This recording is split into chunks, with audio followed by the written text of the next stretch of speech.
It's a real privilege to be here, and thank you for asking me to come back. It was 3 years ago, and I think I spoke to a cohort of staff and students at Julia's University, and just being mindful of Cyril Weir, the wonderful times I used to have traveling over to University of Bedfordshire and working with him very early in the morning on those texts that produced that book. And again, that was 2007. And I left the world of applied linguistics back in 2007 and have entered into mainstream educational assessment, looking at psychological tests, educational assessment tests, technical and vocational assessments ever since.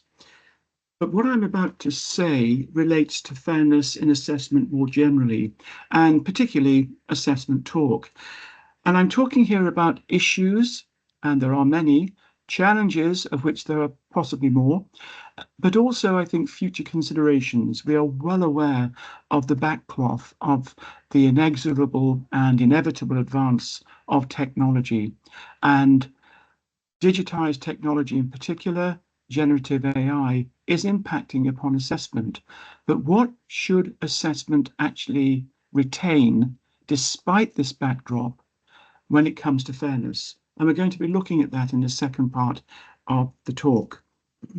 But to begin with, sensitivity to unfairness, particularly in the way we treat ourselves, does seem to manifest itself very early in our pre-social development. It's a deep-rooted emotional response, and it reappears in some of the comments made on social media by teenagers, for example, both before and after their examinations. I remember my first daughter, one of the first phrases she was able to say was, "It's not fair." We had this innate pre-social sense of unfairness before we formulate or craft a conceptualization of fairness. And honest Abraham Lincoln once said, "These men ask for just the same thing, fairness and fairness alone. This, so far as is in my power, they and all others shall have." I think the all others is particularly pertinent to some of the psychometric and measurement aspects of fairness, which we will look at. Bill Gates, very much later, of course, "Life is not fair, get used to it." So, however, when the concept of fairness is analysed in the context of, say, social policy or applied to particular social activities, such as educational assessment, it can be very difficult to nail, very difficult to pin down. But one thing we are sure about, and this comes from the Oxford International AQA examinations, a centre at Oxford University, and they've said this of fairness: "The fairness of an exam can make the difference between students getting the grade they deserve and a grade that does not reflect their knowledge and skills. That difference can be life-changing." And I think always and in everything, we need to consider how the difference is important and can have huge implications, life consequences for students. The presentation divides into two halves. In the first part, I'm going to assess why fair assessment actually matters. Why is it so important? Is it important? I'm then going to move on to conceptual housekeeping, and we're going to analyze what we mean by fairness by creating a lexicon of concepts and ideas relating to different senses of fairness. I'm then going to very briefly tap into the received view of fairness. By received view, I'm talking about the mainstream consensus amongst people in our educational assessment world. And then, because of the nature of the audience and as a legacy of my time in applied linguistics, just looking at three major conceptualizations of language test fairness. The second part, which is shorter, will focus more particularly on what we mean by a fair and a just future for assessment. And I'm going to be raising two very important questions about how we think about assessment, how we design and craft assessments. So, by way of part one, why fair assessment matters. Well, fairness of high-stakes examinations are periodically subject to intense public scrutiny and media scrutiny, both in the UK and, of course, elsewhere. Many, if not all of us, are familiar with the chorus of complaints that have prevailed over the years regarding assessment fairness, and I've catalogued some of them here. Student protest against unfair GCSE maths goes viral. Exhausted students crying in toilets, breaking down in class over unfair exams or what they perceive to be unfair. And of course, teacher bias. Oh, I'm so sorry. My slides seem to have slipped. Teacher bias gives better marks to favored pupils, so research might reveal. But also, we need to be aware that there's a new raft of increasingly familiar complaints, and these relate to the backdrop of COVID, the COVID pandemic, and of course, in its wake, which we're still in. And this has affected all of assessment cultures. The then Welsh Education Minister, Kirsty Williams, said the primary reason for my decision to cancel exams in 2021 is down to fairness. Ofqual echoed the sentiment that examinations are the fairest way of assessment, but of course there were no examinations during the pandemic. And we've seen just recently in August of this year, and I attended the JCQ briefings for this. For A level, the gap between the highest and the lowest performing regions in England has grown again. The North East and West Midlands are the only regions to see falls in the proportion of top grades this year. And a similar pattern appears for GCSE. Like last year, 2024, London had the highest pass rate and the West Midlands the lowest. It's the first time the gap between the highest and lowest performing regions has shrunk since 2021. But there is a note of caution. The gap is still wider than it was at any point in the decade leading up to the pandemic, when it ranged between 6.4 and 7.2 percentage points. So this raises the question for me, why does fair assessment matter at all? Well, firstly, I think it's profoundly important to say that fairness is fundamentally a moral, ethical, perhaps, and professional value, not simply in life, but certainly across a whole raft of disciplines and domains. And we're looking today at educational assessment. Fairness is closely linked to a key measurement and assessment concept, which is validity. And I'm sure many of you are aware of validity, and we're going to look very briefly at that assessment concept.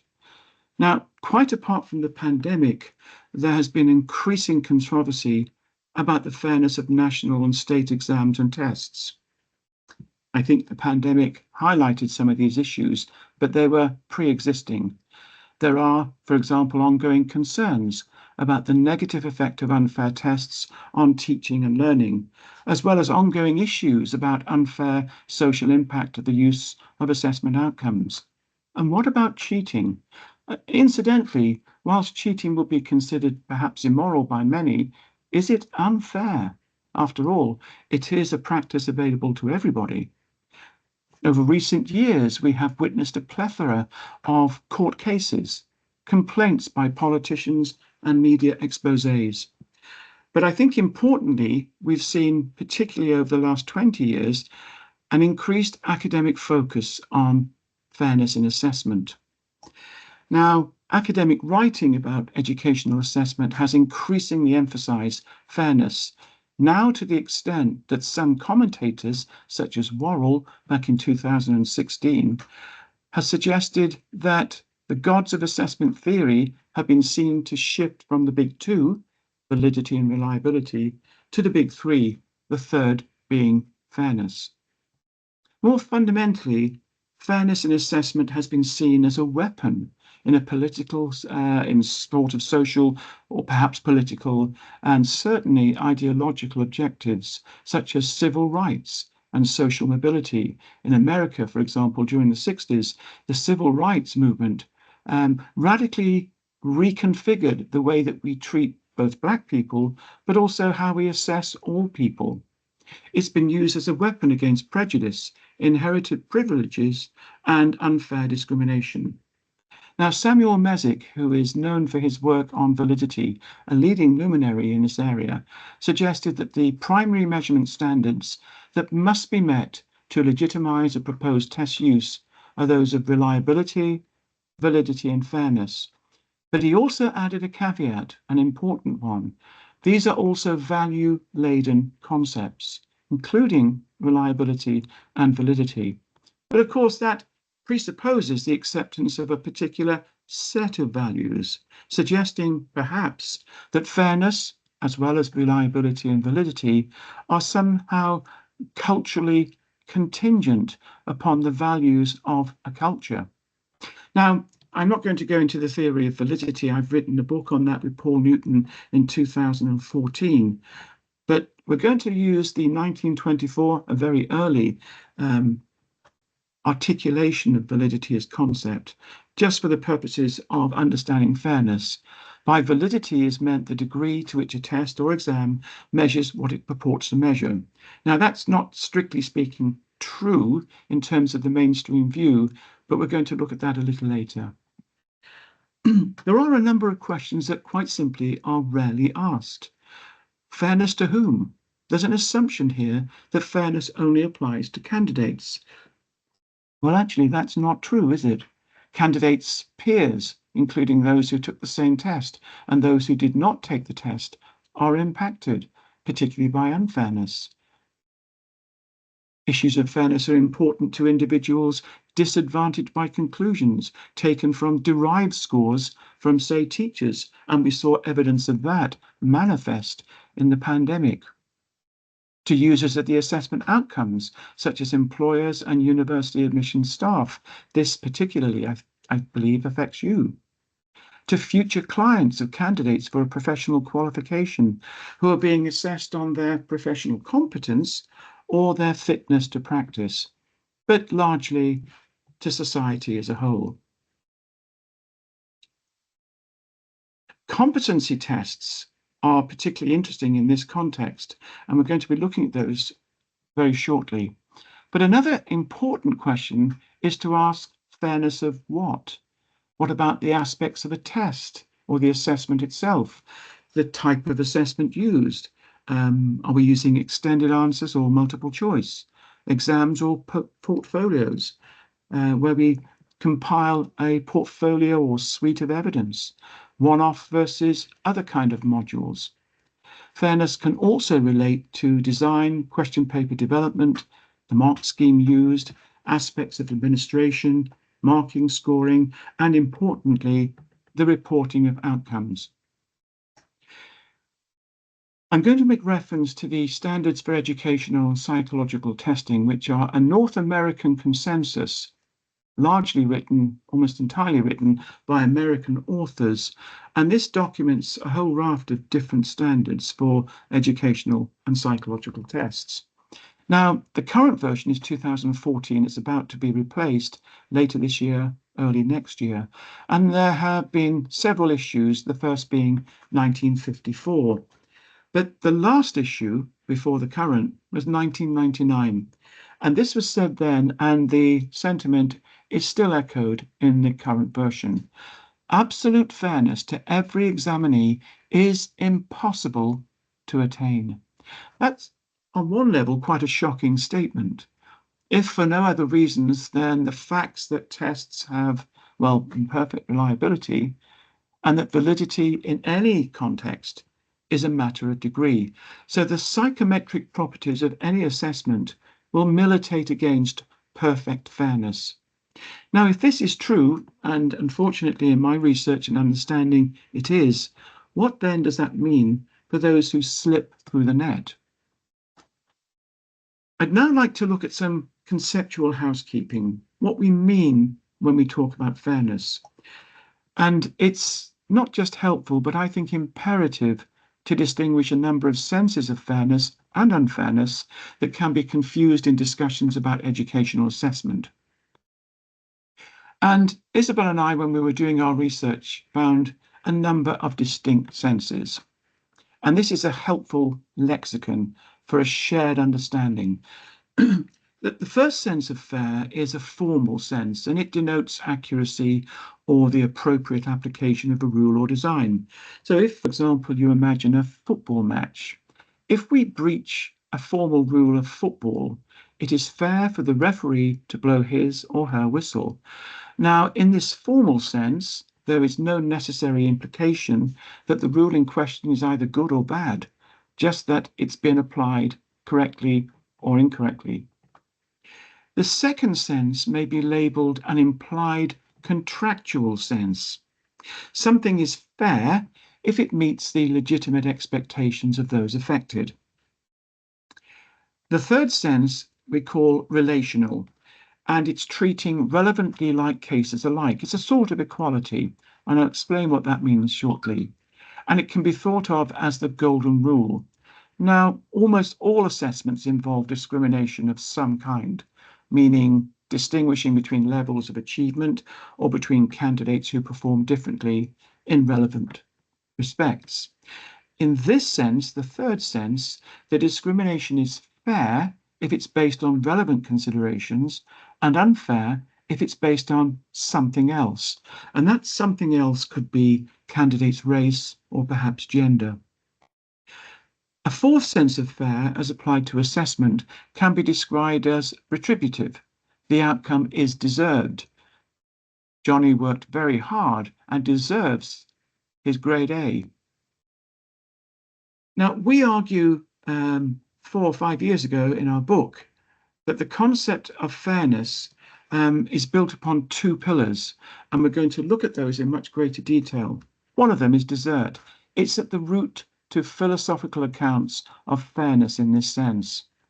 An outcome is regarded as fair if in this sense, if it is in some sense an appropriate reward or penalty for what has gone before. Now, this sense goes beyond the first formal sense and implies that the outcome is deserved and thus, to that extent, is justified.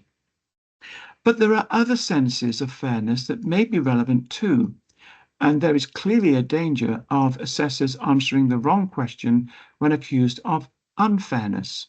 I'm going to give you two examples.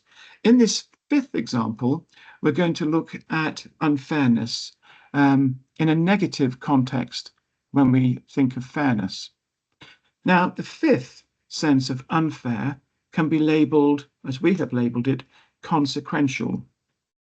Now, in this sense, an assessment could be accused of unfairness if its outcomes might be used as a basis for perhaps unfair or unjust actions in the future. And there is a difference between unjust and unfair. And an example I want to introduce you to is taken from Ireland. In Ireland, this was debated in the courts in the case of Kim Cahill, who was not assessed on her spelling and grammatical aspects of language because of her dyslexia. Now, the leaving certificate in Ireland included an annotation stating that she had not been examined in core elements of these exams. Now, Kim Cahill and her very many supporters alleged unfairness. They felt there was a sense of stigma from information about the accommodation that was given. And also, this could provide an unfair discrimination against her from future employers. Now, Kim Cahill won her case in the Equality Tribunal and was awarded compensation, but it was challenged and it was escalated to the High Court and then ultimately the Supreme Court. There was a protracted legal process, and the State Examinations Commission in Ireland did not issue leaving certificates, but used other means to record exam outcomes during that process. But interestingly, the Supreme Court asked fairness to whom and suggested that employers had a right to know about the accommodation and not to be misled. I'll let you ponder that for a moment. The next sense of unfairness, the sixth sense overall, is backward looking. It's a retrospective sense. And this has been used extensively in discussions of fairness in testing, particularly in America. Now, in this sense, an assessment may be unfair if its outcomes are the consequence of, say, unfair or socially unjust actions, but in the past. This could be racial segregation of school education. And one of the most famous, perhaps infamous cases in the USA was the Deborah P. versus Turlington case, in which black candidates performed badly in the test, perhaps because of historic poor teaching in segregated schools. Now, this goes way back to the 1970s, and the state of Florida wanted to improve its standards in education, and in 1976 passed legislation that added a new test to the requirements of obtaining a diploma on leaving high school. Now, when this was introduced, black students fared very much worse than white students. In the first 2 years of the new test, the failure rate amongst black students was approximately 10 times that among white students. Now, this case again was protected, and it went to court 4 times, starting with a legal challenge by a group of students and the families and supporters of Deborah P. And this against a list of senior administrators of the Florida State Board of Education. What was their claim? Well, the introduction of this new test was in breach of the 14th Amendment of the US Constitution and of the US civil rights legislation. The final trial court garnered evidence from an expert witness about the content validity of the test. The appeal court disagreed with this and said, in the field of competency testing, an important component of content validity is curricular validity, and this has been named alternatively as instructional validity and opportunity to learn. But they defined curricular validity, according to the defendant expert's testimony, as things that are currently taught. Now, it was felt that no effort was made by the Department of Education to ascertain whether or not all the minimum student performance standards were in fact being taught in those schools in Florida. The professor testified that the test reliability and validity assessed applications of basic communications and math skills to everyday situations. So there was no argument with the psychometric properties of reliability and validity, both of which are value laden. But he did agree that everything on the test might not have been taught. This was deemed to be a significant problem. If the test covers material not taught to students, it's deemed unfair. That was the final pronouncement. So by way of reflection beyond this webinar, you might want to think more about those two scenarios. In the case of Kim Cahill, was it unfair to annotate the leaving certificate of a candidate with a disability to report that she was exempt from part of some exams? In the case of Deborah P., what are the questions there that we might ask? Was it fair to make passing a new test a requirement for obtaining a high school diploma without knowing that all students had been taught the content of the test? Was the introduction of the new test particularly unfair to ethnic groupings, in this case, black students? Yet another sense that we have identified as fair and been used increasingly in recent years is linked to the much cited value of respect, which we call differential esteem. Now, it may be seen as a subset of relational fairness, but it denotes equality of esteem. In this particular sense, an assessment would be unfair if it could reasonably be seen as disrespectful or causing legitimate offense to a subgroup or an individual. For example, the language used in a test question may cause offense to a particular ethnic group. The British philosopher Jonathan Wolff has argued that the value of respect can conflict with some approaches to equality. Now, he pointed out that those aspects which involve intrusive questioning of the disadvantaged if they are to qualify for the redistribution of benefits from the advantaged, is an issue. Woolf invents the term respect standing to denote the degree of respect that others have for me, and regards any practices in the name of equality to be demeaning if they ask the potential beneficiary to do anything that might reasonably be expected to lower their respect standing. And I've thrown in this other sense of fairness, which we talk about very briefly in the book, but it's not an official canon sense of fairness, and that's perceived fairness. It's now commonplace and often amongst lay people outside of the world of educational assessment to talk of felt fairness in educational contexts. But perceptions have validity and they matter, and we should not dismiss them. Can a perception of fairness be wrong?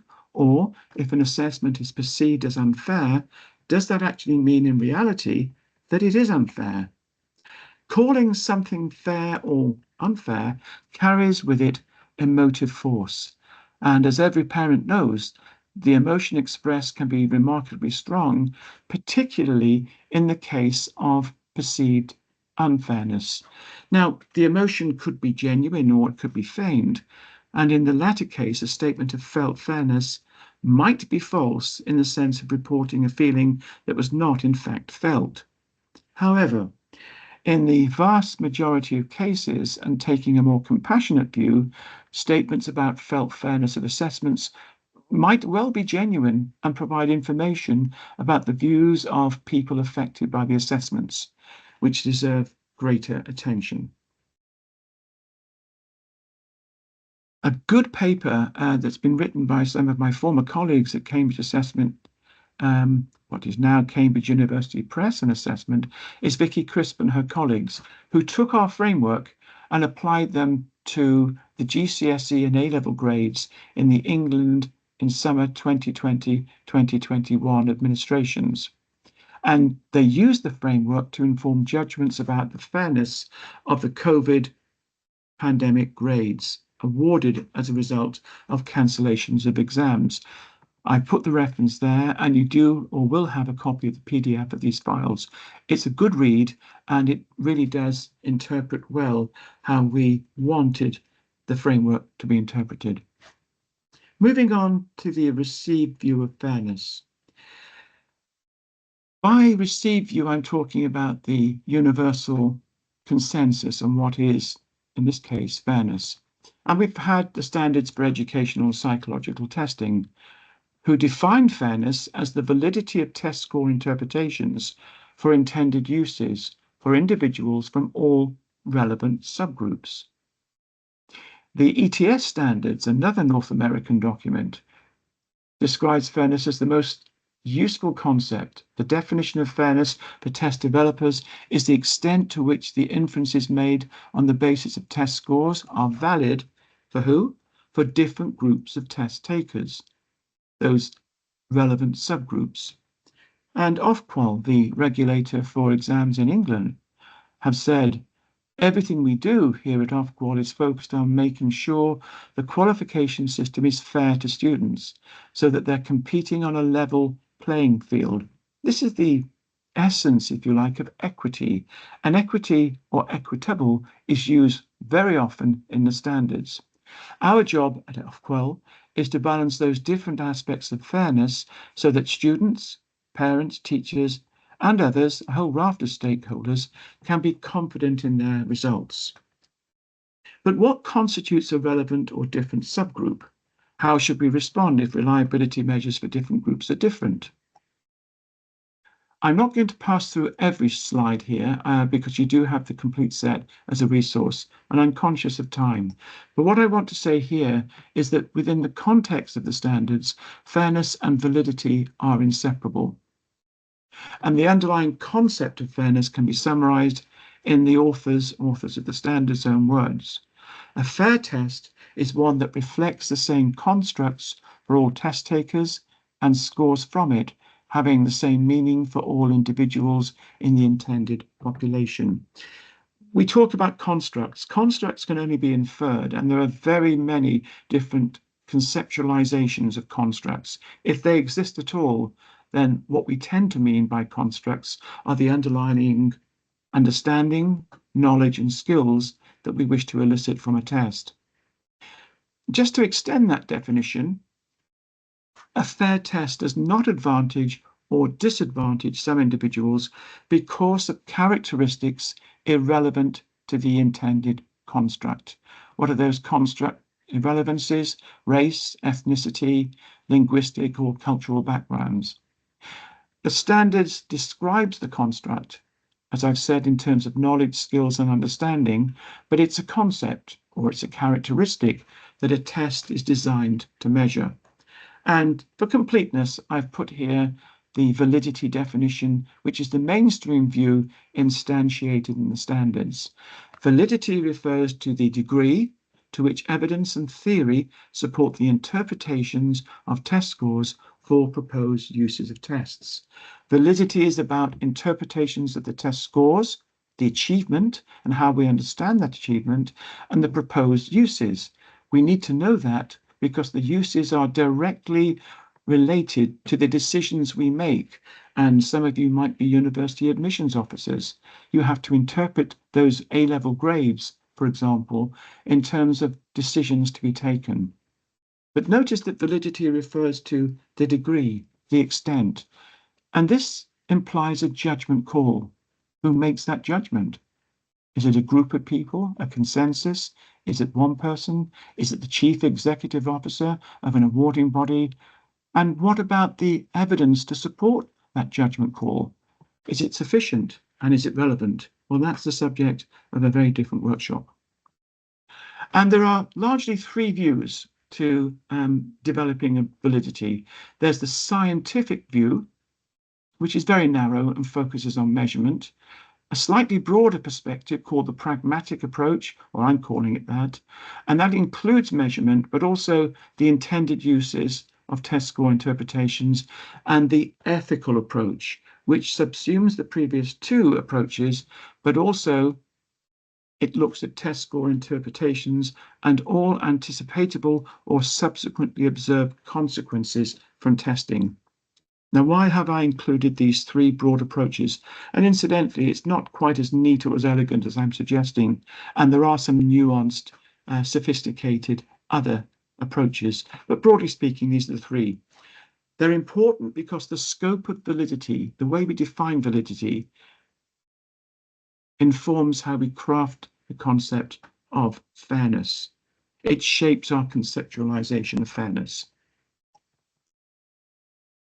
Now, the received view focuses almost entirely on relational fairness and does not do justice to retributive senses of fair.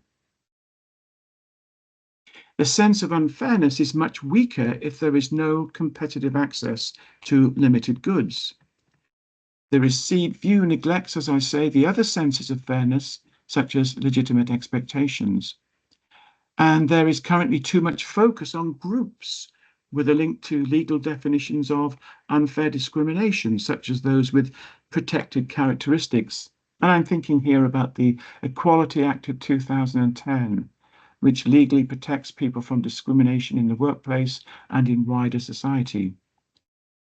But we also know that things have changed quite dramatically in terms of populations. The changing demographics across the globe make some of the traditional groups, such as race, less recognizable in contemporary society. Racial identity is being reconfigured. Over the past 50 years, certainly over the past 20, changes in the meaning of race have been shaped by, and I think in turn have shaped, broad global shifts in racial formation. Domestic economic restructuring and the transnational flow of capital and labour have created a new economic context for situating race. But there's also the issue relating to small groups, for example, those with disabilities. These are too small for psychometric tests and analyses to be statistically credible, such as differential item functioning. And again, what about fairness to individuals and to all candidates? If you're interested in a critique of the standards, you'll find that in Assessment in Education, and that's written by myself and Isabel back in 2019. And it really suggests that the consensual view is too narrow in three important ways. As I've said, it concentrates on the relational sense of fairness only. It appears to assume that comparability between test takers always matters, and we'll see shortly that that isn't always the case. And it does not apply easily to competency tests.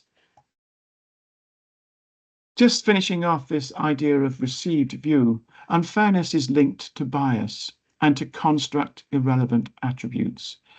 So if we have a mathematics test, for example, where we want to test addition of or multiplication of two complex numbers, we don't want context and description to interfere with the underlying construct, that of multiplication of two complex numbers. Quite often this does. Now, there's a plethora of good practice guides to minimize bias in advance at the design stage of any assessment.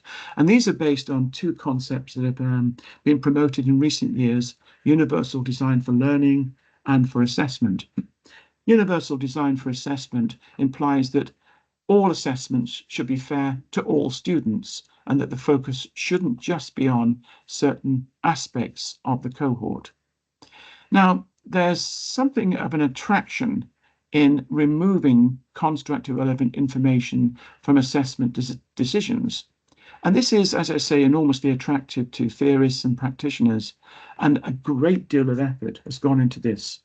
But here's my point, and it's somewhat provocative. Is this all missing the point? Is this all just a diversionary tactic for dealing with injustice? Or is society deeply unjust and the idea of tinkering with assessment rules is worse than useless? Now, some people may profoundly disagree with that, but I think it's an issue worth considering. To complete part one, I just want to look very briefly at major conceptualizations of language testing. And the first relates to fairness as an independent facet of test quality being all of the considerations embedded in a test. And according to ETS, the most useful definition of fairness for test developers is the extent to which the inferences made on the basis of test scores, and incidentally, inferences are value-laden, are valid for different groups of test takers. The best way to approach the ideal of fairness to all test takers is to make the influence of construct irrelevant score variance as small as possible, or to eradicate wherever possible. A second conceptualization within the language testing world is fairness as an overarching test quality. And fairness within this concept subsumes and goes beyond validity. Many of you will be aware of the work of Anthony Koonin, who has written extensively on the ethics of and the morality of testing, amongst other things, and has contributed to fair testing guidelines. And his work was based on the 1997 work of Willingham and Cole's notion of comparable validity across subgroups. And he proposes, Koonin, a framework for test fairness in language assessment. And the references are there for you to pursue. A third view relates fairness as a fundamental test quality and links fairness directly to validity. And Willingham and Cole view test fairness as an important aspect of validity, and so too do I. And there's a whole chapter on this devoted in our book from 2020. They and we argue that fairness should be viewed as comparability in assessment, more specifically, comparable validity for all individuals and groups. I want to move on to part two, which is a shorter section, but is important in the sense that it relates to the future. And we know that things are changing. How are they changing? Well, this is the current context.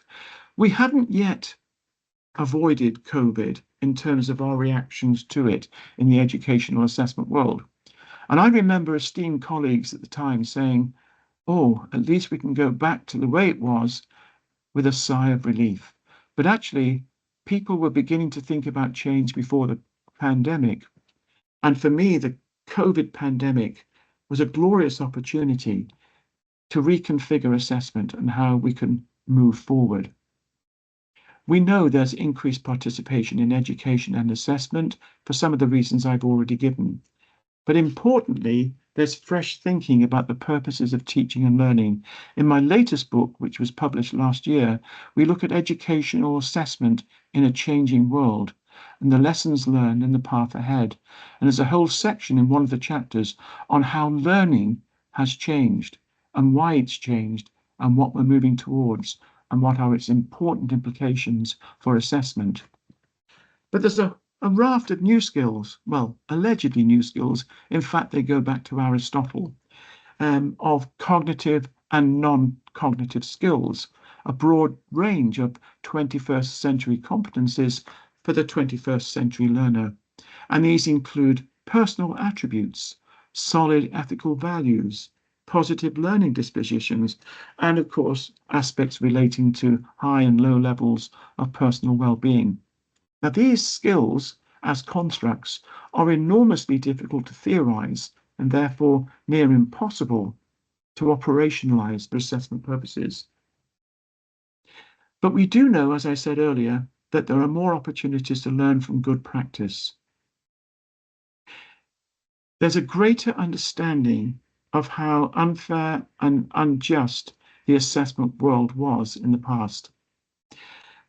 And that takes me to the two philosophical bases for fairness, and they relate to equality and desert.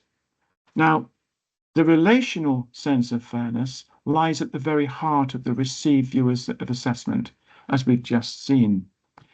However, the retributive view, which is just as important, the second pillar, if you like, must not be ignored. The concept of desert is often associated with individuals. Each candidate gets a grade he or she deserves, rather than with groups, and is associated with the sense of fair, in which a fair outcome is what those affected can legitimately expect. Now, the balance between the two concepts of equality and desert, I think, can be understood using two different perspectives. The first focuses on the test itself. A fair assessment accurately measures the relevant knowledge, understanding, or skill of the test taker, and a discussion of fairness in this sense will often relate to the language of accuracy and reliability, and is often psychometrically driven. A broader perspective would see the assessment in context. And one of the conclusions we draw in the book we published last year is that all assessment must be viewed in context. Sounds crass, doesn't it? But we need to keep going back to first principles. The broader perspective sees the assessment in context, with a fair assessment outcome seen as deserved. Why? Because of the effort that the student has done, or because it matches some other evidence of the student's ability. So what two questions do I think we need to ask about a fair and just future for assessment? Well, I think they are these, and I'm perfectly prepared that these are nuanced and that there are other questions we can ask as well. But for the moment, these are based on those two pillars. Will people be treated the same in relevant respects in the future, irrespective of the mode and delivery of assessment? And will test takers and users of the assessment outcomes get what they have a right to expect and what they deserve from it? These are really key questions. And I think what we need to do is, before we answer them, to explore the concept of just for a moment at least. Now, just or justice in this context can be thought of from John Rawls' account of justice as fairness, which has been so influential in the philosophy of life, but also of education. And he famously said that those with similar abilities and skills should have similar life chances. And John Rawls makes distinctions between a narrow and a wide sense of equality of opportunity. Selection can be made fairly in the narrow sense, appointments based on merit, but in a society which does not provide genuine equality of opportunity. And I think he's distinguishing between the narrower concept of careers open to all the talents and perhaps a more genuine opportunities for all is highly relevant to the university access agenda. But there are other things to consider, just as questions to ask about the future of assessment, about assessment in context. More particularly, will assessment in the future make society more or less just than before? Or will it have no effect? Or is it the wrong question to ask entirely? So we need to look for opportunities for a new kind of fairness. And one such opportunity comes to us through the work of Bob Mislevy and his colleagues.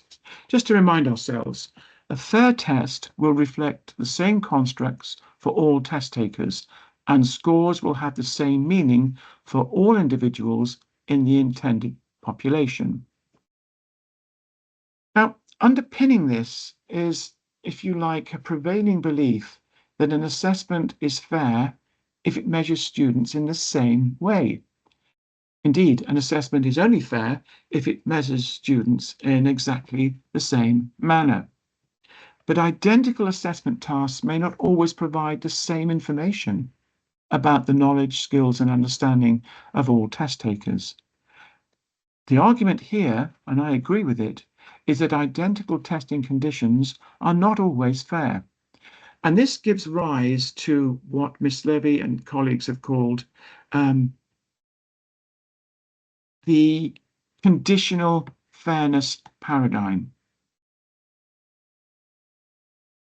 It's a reasoned foundation, if you like, for adapting to the interests and previous knowledge of the test taker.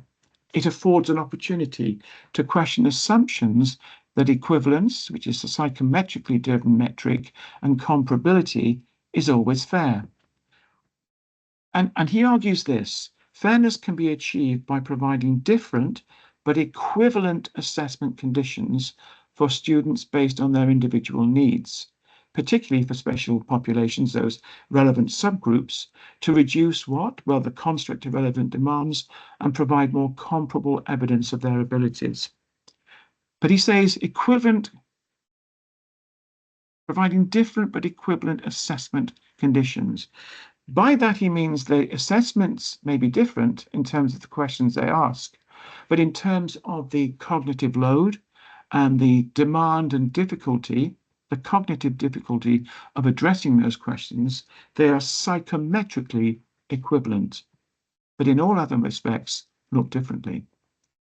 So, what are the ups and downs, the merits and relative demerits of answers to those questions? Will people be treated the same way in relevant respects? Well, more variability can be more equitable. That's the concept of conditional fairness. Quintessentially, one size does not fit all, but also not necessarily. And the strongest challenge to this are new kinds of unfairness, which I'm going to look at in a moment. And given that we started about 6 minutes past, I'll go on to that to about that time after 2, if I may. Will users of the assessment outcomes get what they have a right to expect, what they deserve from it? Now, positively, this is the main strength. There is undoubted scope for assessment to show what each individual can do, and that has got to be an advantage. It's widening the opportunities for each and every student, test taker. On the downside, individualization, and we're moving towards that, or adaptation, means less common understanding of assessment outcomes. So there's a lot of processing on the part of a great many people in terms of what they need to do and understand from different sets of data garnered from different assessments for different individuals. And I've added a question here at the end. Will assessment in the future make society more, or in fact less, just than before? The opportunity to have a beneficial effect is undoubtedly there. Assessment can be a public good. Assessments do public work for young people, recognizing their attainment, giving clear targets and expectations. And they work for schools, specifying the content of learning programs and expectations about the depth of treatment of topics, giving very clear standards. That's an undoubted advantage. But unfortunately, in particular in relation to digitized technology, digital divides as well as other kinds of divides have grown and persist. Socio-economic divides, racial divides, and gender divides. But as I move towards the end of this presentation, I just want to look at the creation of new kinds of unfairness and injustice for the future, something we need to be mindful of. And perhaps this is the most serious challenge. And the example I've given relates to a case in America. Churchill, not Winston, but Churchill said of standardized tests in 2015, standardized tests designed to be objective measures, intended to provide an accurate, unfiltered measure of what a student knows. But I'm afraid the introduction of standardized tests has brought about a huge raft of complaints, particularly in relation to cultural bias questions on such tests. The SAT, the Scholastic Aptitude Test, is now not called that, but it's the SAT, was created in something like 1926, 25. And it was created to give talented students, regardless of income, the chance to compete for college admission and perhaps scholarships.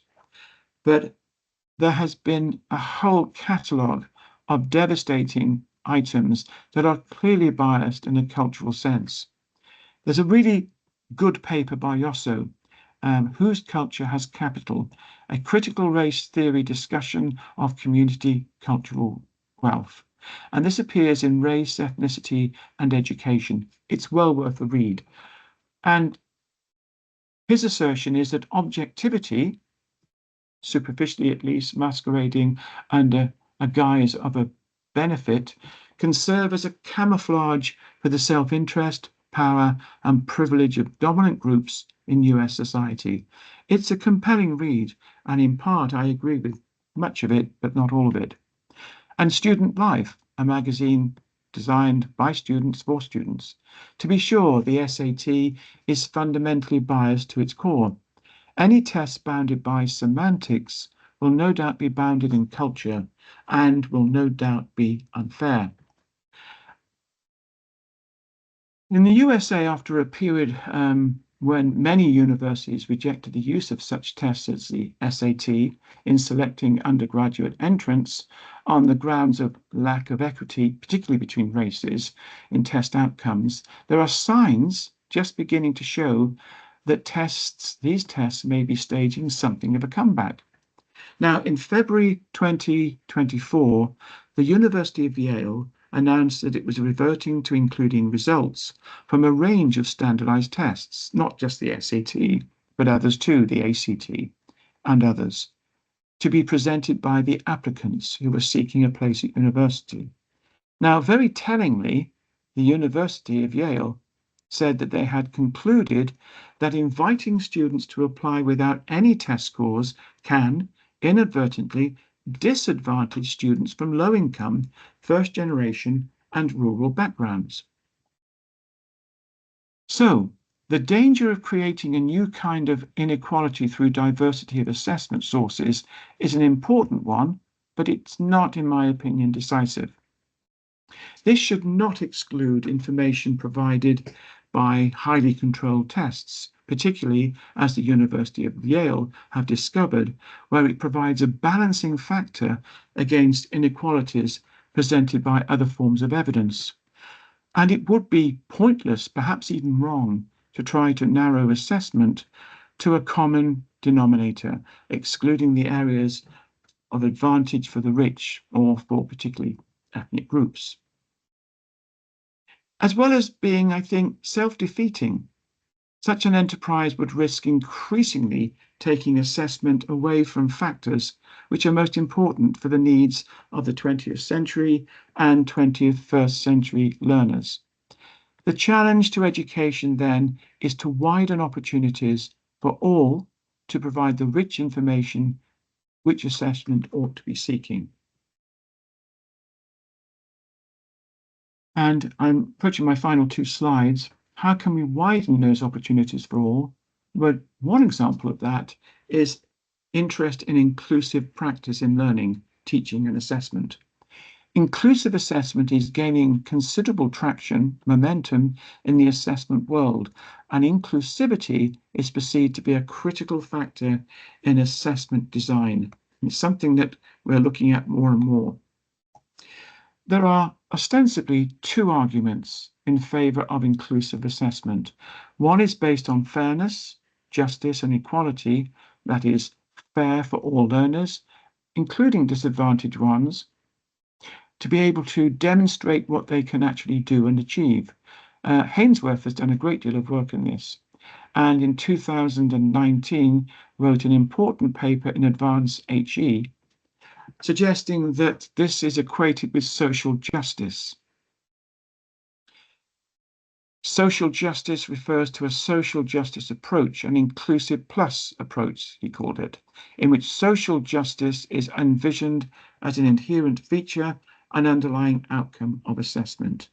The second argument is based on inclusive assessment, part of an inclusive approach to curriculum, teaching, and assessment that indeed benefits everybody, all learners, not just disadvantaged ones. So it's a variation, if you like, on universality of design.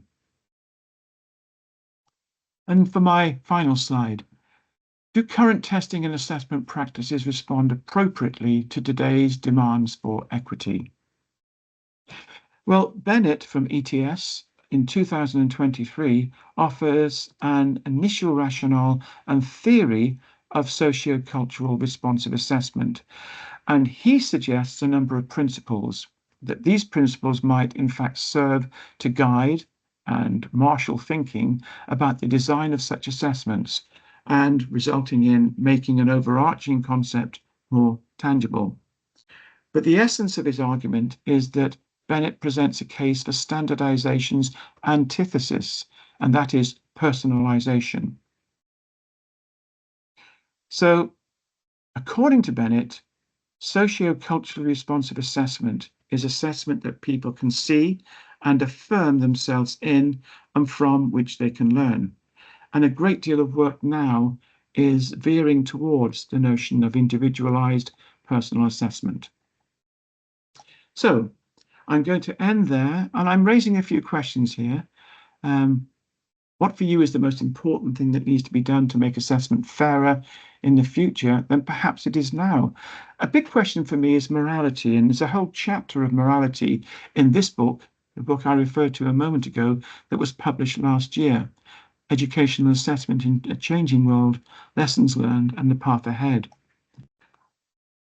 Are we doing things now that in 25 years, 50 years' time might be considered morally repugnant in terms of our assessment approaches?